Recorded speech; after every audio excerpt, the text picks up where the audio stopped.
Well, before we start spraying, we need to talk about safety. And the mask that Tony was wearing yesterday when he was doing his little spraying bit is totally useless.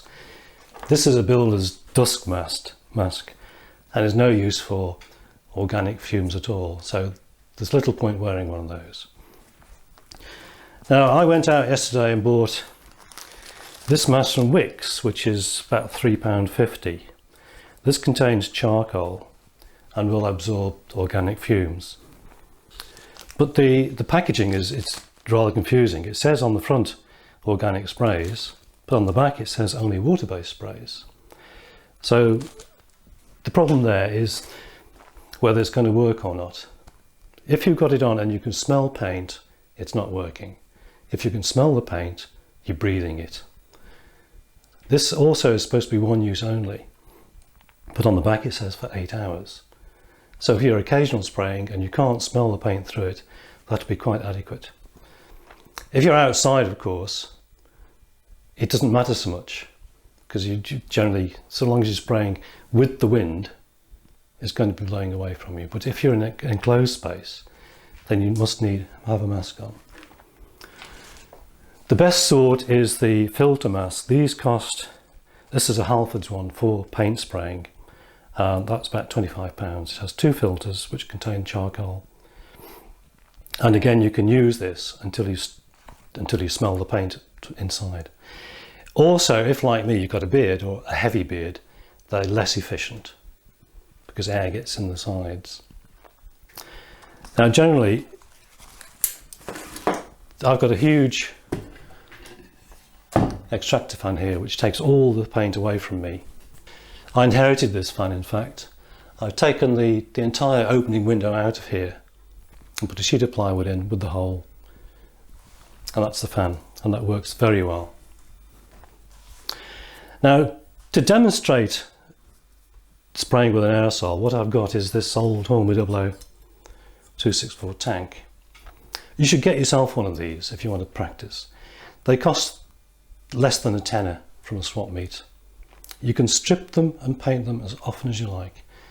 There's enough shapes on there to practice fancy lining. You can make your own liveries up. But for basic spraying techniques, this is great. It's propped up on just this piece of wood with 2 small pieces of wood nailed on just to stop it falling over.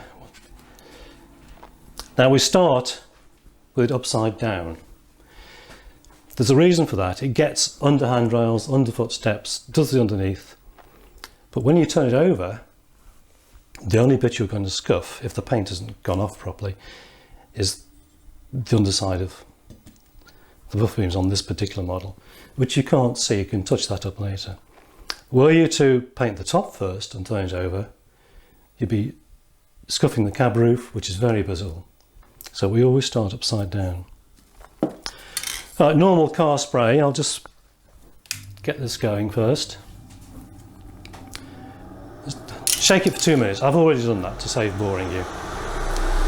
So just a small spray to start with. And I also switch the hairdryer on. This also throws the paint away from me. Now I'm spraying from a very close distance, so you need to be very, very quick. Test, it's going all right.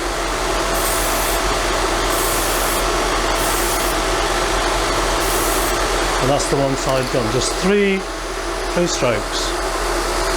Turn it round. Do the back of the buffer beam there, the back of the bumper here. Just slow, deliberate strokes.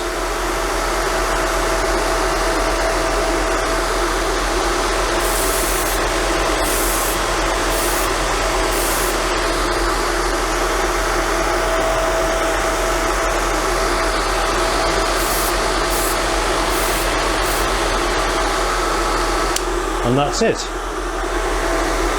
This is accelerated drying. All you're driving off is the solvent from the paint. It has no detrimental effect on the paint's sticking qualities. Now, holding it under the buffers and on the top of the bunker at the back, you can turn it over and carry on with the top. Again, very close, very deliberate, fairly quick movement.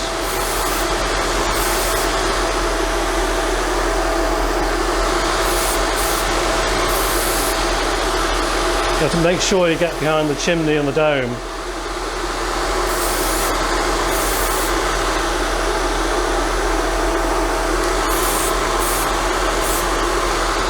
One of the problems of doing tenders is getting the plate all around the ribs on the axle boxes. So you need to go again and just make sure you get into the corners. And that's it for the primer coat. Now it's best leaving this about an hour before you put the top coat on, just to make sure it's gone off and settled in.